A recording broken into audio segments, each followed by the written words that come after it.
In this video, we will show the Titan layout, how to power the machine up, how to load a program, how to set up the table, some operation settings, and how to run the program.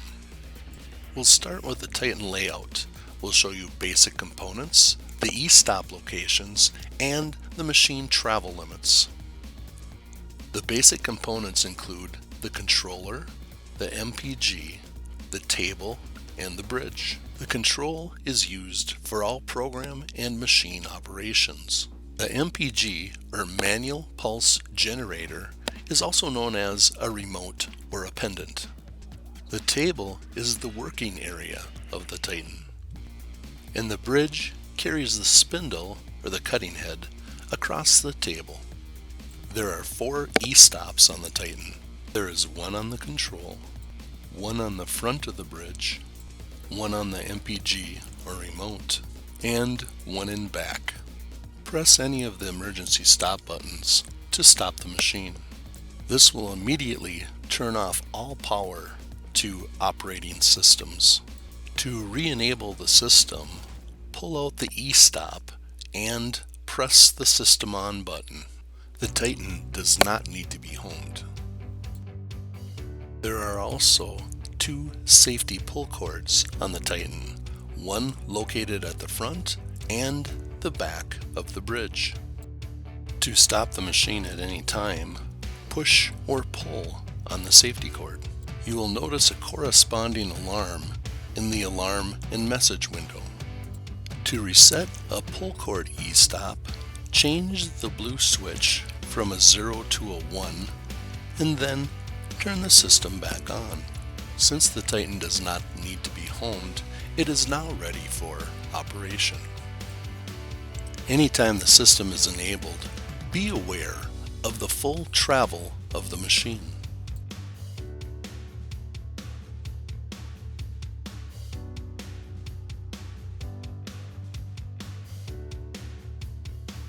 To power up the machine, turn on the power, air, water, and start the interface. To turn the machine on, there is a disconnect switch on the machine, and there may be one on the wall as well. The order that you turn them on does not matter. There is an air and 2 water valves on the machine. You may also have disconnects on the wall. There are 2 water valves on the side of the machine. One is fresh water, the other is recycled water. There is also an air valve on the side of the Titan. If needed, turn on your in-house air and water supply. PC and the desktop should both start upon engaging power. Start the Park Industries interface by double-clicking or double-tapping on the screen.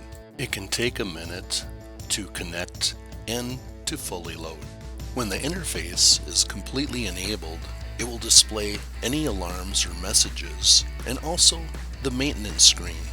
Press Acknowledge and then the password and perform the maintenance displayed.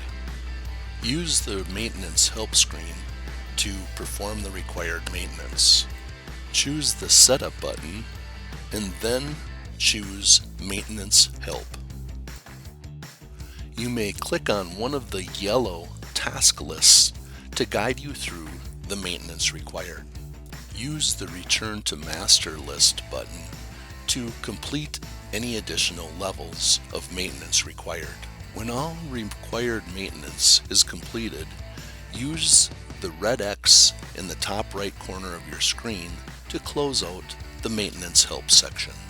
Now we can turn the system on. First, correct any alarm or message conditions. In this case, it says the e-stop on the console has been pressed. Correct this condition by pulling the e-stop out. Now you can turn the system on, either by pressing this one on the touchscreen or pressing the physical one on the operator console. Now we'll go through the layout of the main screen. The other 3 buttons at the top of the screen are also switches like the System On button. Pressing the laser light button turns on the laser that projects the red crosshair underneath the shroud. Press the button again to switch it off. The laser light is used for tool setup. The main vacuum button turns on and off the vacuum pump, which supplies vacuum to the pods. The float button retains vacuum at the bottom of the pod while applying air pressure to the top of the pod for easier part movement and placement. Pressing the main vacuum button will turn on the vacuum pump. Pressing the float button will also turn on the main vacuum. We will use vacuum and float later in this video. The buttons at the bottom of the main screen are all used for screen displays. The manual button is used for manual machine functions. Press it to go to the manual screen. The manual screen has three main areas. They are the machine position display, manual spindle operation, and main jog controls. To move the Titan, we can either jog an axis or use the MPG. Notice the emblems on the spindle shroud. They show the axis and the direction of each one. The jog buttons on the manual screen correspond with each axis and the direction. It may be helpful to move the control console so it's aligned with the machine. The feed rate section on the manual screen controls how fast the motion will be while jogging. In the high speed range, you have the flexibility of adjusting your feed rate between 0 and 2,360 inches a minute. Use the slide bar to select a comfortable feed rate. You can adjust the slide either by tapping and dragging the slide or pressing one of the arrows, or for quick adjustment, press the space in between the slide and the arrow. Be safe and always look for any people or obstructions before moving or driving a machine. Check and move the Z-axis if needed. Physically look and make sure that there will not be any interference by moving the machine. Here we can see that the spindle or the Z-axis must be raised. You can also observe the spindle Z on the manual screen and see that it has a negative value. You can either jog or use the MPG to raise the spindle Z to 0. All of the jog direction buttons are maintained buttons except for the Z-. When you press a maintained button, the axis will continue to move until you press that button again, or you press stop, or the axis just reaches its furthest limit. Press the Z positive button to raise the spindle to its uppermost limit. You can change the feed rate while the machine is in motion. It will stop when it reaches the full travel limit. You may get a message at the top of the screen in the alarm message area. What the message basically says is the Z has moved as far as it can in the positive direction. Messages do not need to be cleared, but if you'd like to clear a message, simply change the condition. In this case, we can move the Z-axis a small amount. Always use caution and pay extra attention when you're moving the Z in the negative direction. Z- is a momentary button, which means it will continue to move as long as the button is pressed and held. If I want to move the Z- a small amount, I'll momentarily press the Z- button.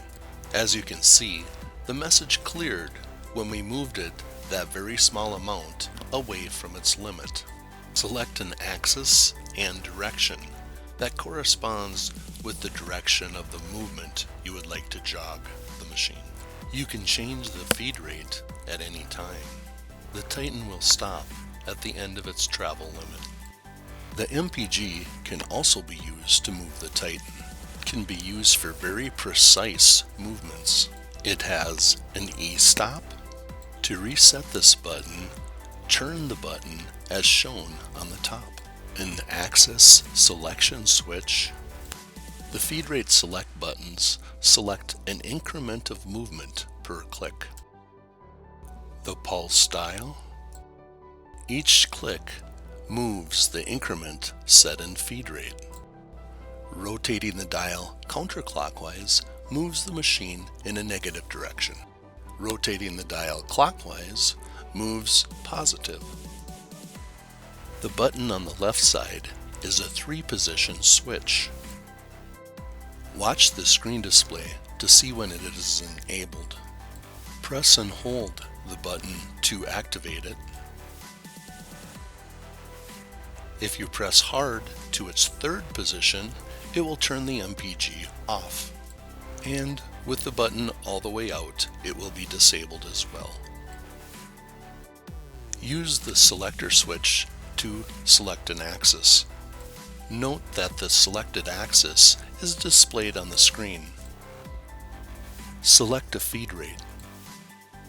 The value shown on the screen represents the amount the machine will move with each click of the dial.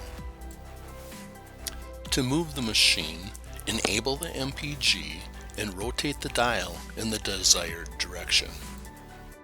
With loading a program, we'll go through spindle warm-up, calibrating the laser, the barcode scanner, and how to manually load a program as well. Warm up the spindle after each power-up and after extended downtime. Only run the spindle warm-up program with a core tool in it. You can physically look to see if the spindle is holding a core tool. If it is, you can run the spindle warm-up program. If there's currently a different tool in the spindle, we'll have to perform a tool change. Tool changes are performed through the tool library screen.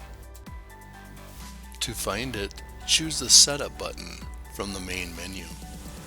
Then choose the Tool Library button from the Setup screen.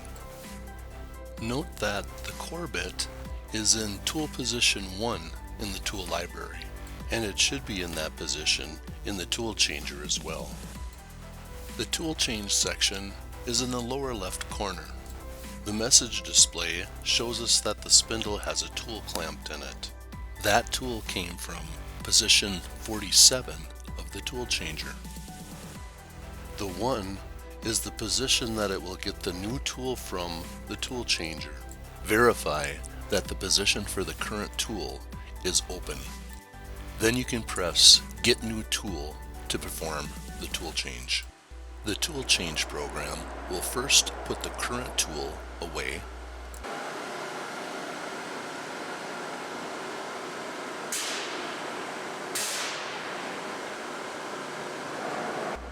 Then it will grab the new tool we specified and then move to its programmed position. Now we can run the spindle warm-up program. We can find the program in our G-code screen. Press the G-code process button from the main menu.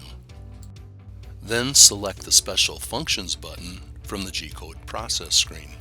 Choose to run spindle warm-up, and then choose Yes to start the program.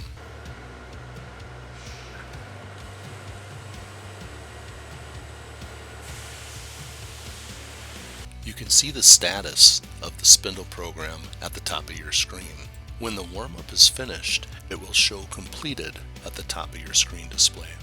Press Cycle Stop as instructed. Calibrate the laser before running each part program. Move the spindle into the load table position so the projection laser can access the entire table. Press the Load Table button on your G-code screen. You'll get the message, "Are you sure you want to park the machine?" to which you'll choose Yes. The spindle will raise and move from its current location to a tool change area, where it is completely out of the working area. Clean all 4 reflectors from each corner of the table and ensure that they have a clear path to the overhead laser.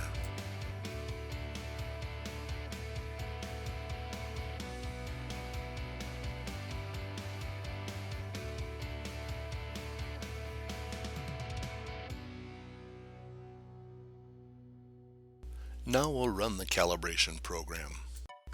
The button is on the setup screen. You can access it by pressing Setup on the main menu.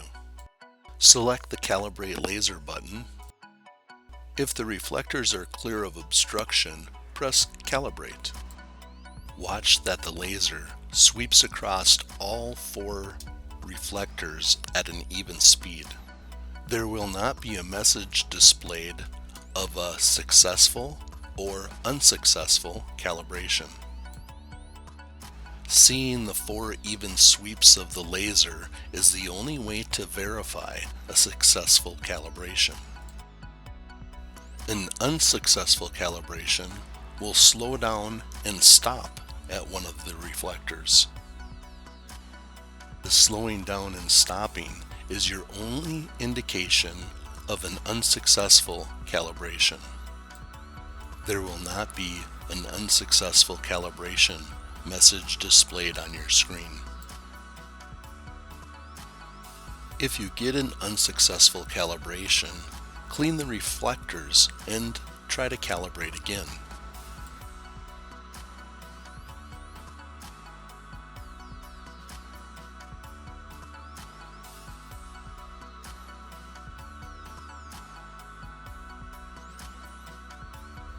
After you have a successful calibration, you can load a program.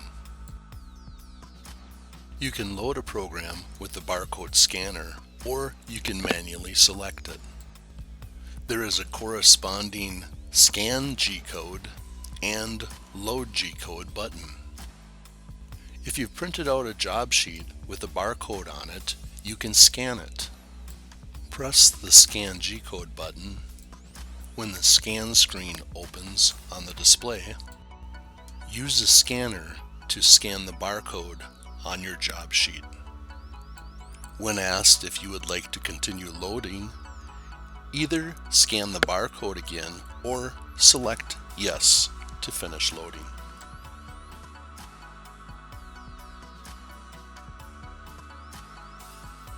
The active program's name will be displayed.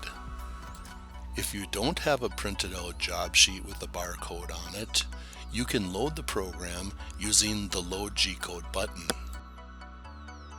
Choose the Load G-code button, select the location where the program is stored, select the program, and press the OK button to complete loading it.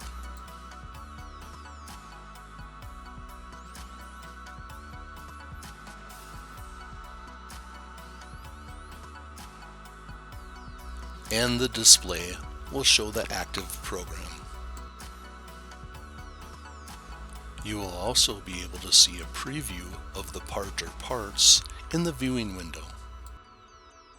Now that the program's loaded and active, we'll use the laser to project pods and material. The laser can project 3 different layers or objects. It can project the vacuum pod grid, it can project the material blanks or outline of the material, it can project geometry, which is the finished shape. There are informational display buttons on the G-code screen.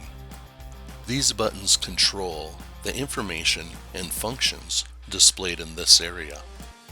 The information currently being displayed is the part G-code or program information and functions.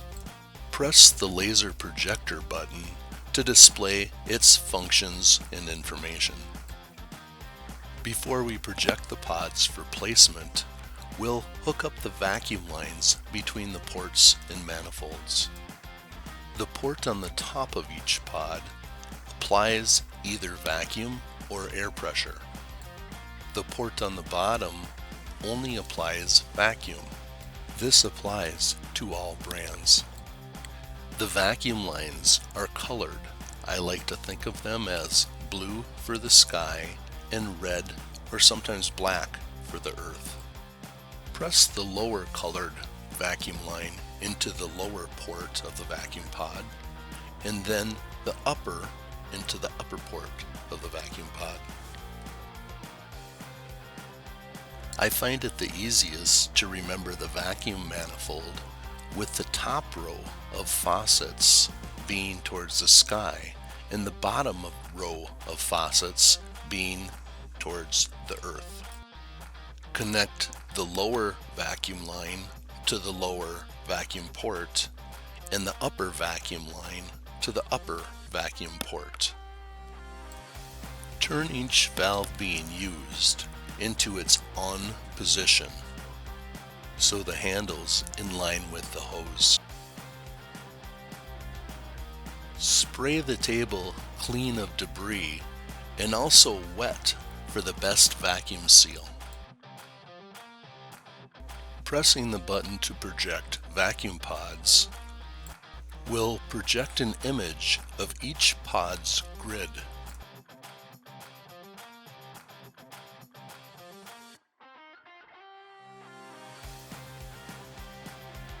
Place each pod into position.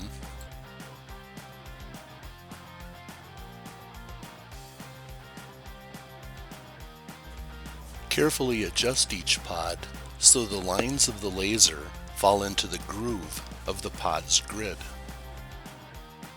Compare the projected image to the grid to verify you are using the correct pods.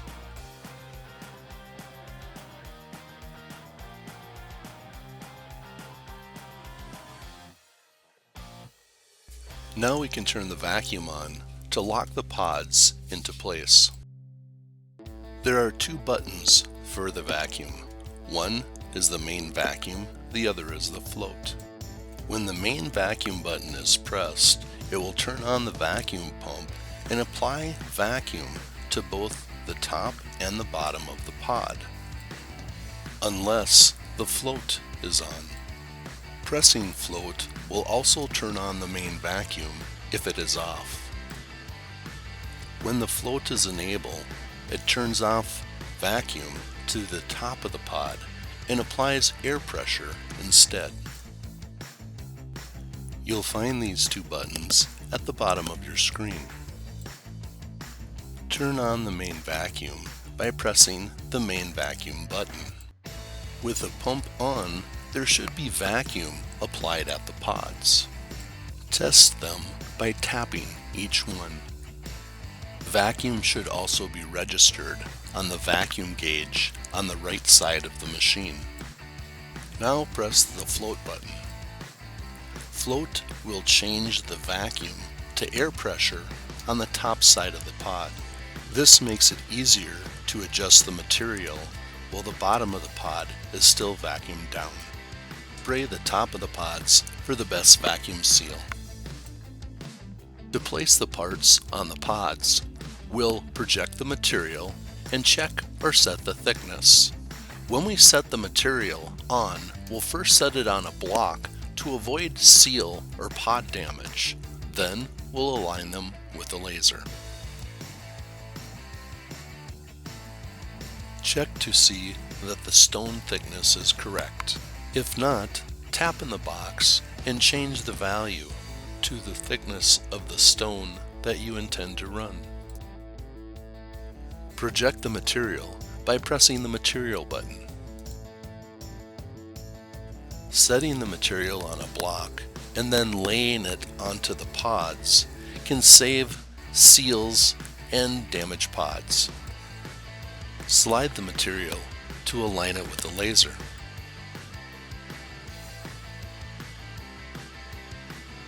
Adjust as well as you can.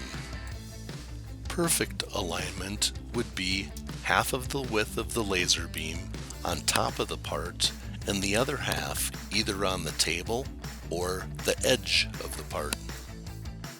You can press geometry to project the finished part drawing if you wish. Turn off the float so that the parts will get vacuumed to the top of the pod. Recheck and verify that your alignment is still accurate. Always turn off the projector when not in use to save bulb life. Give each part a tap to ensure that they're held down firmly. The Titan can only run a program from its working area. Press the Work Zone button to move it there.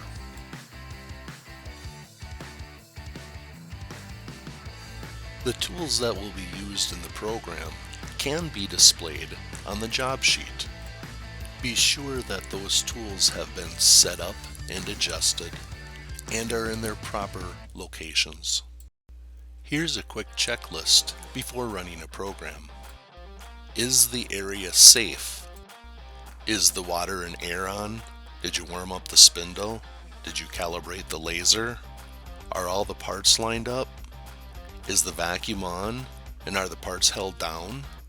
Is the correct program active? And are the tools being used in the program set up and ready to run? If the work zone is clear of all obstructions and all personnel at a safe distance, press Cycle Start to run the program. Thank you for choosing Park Industries.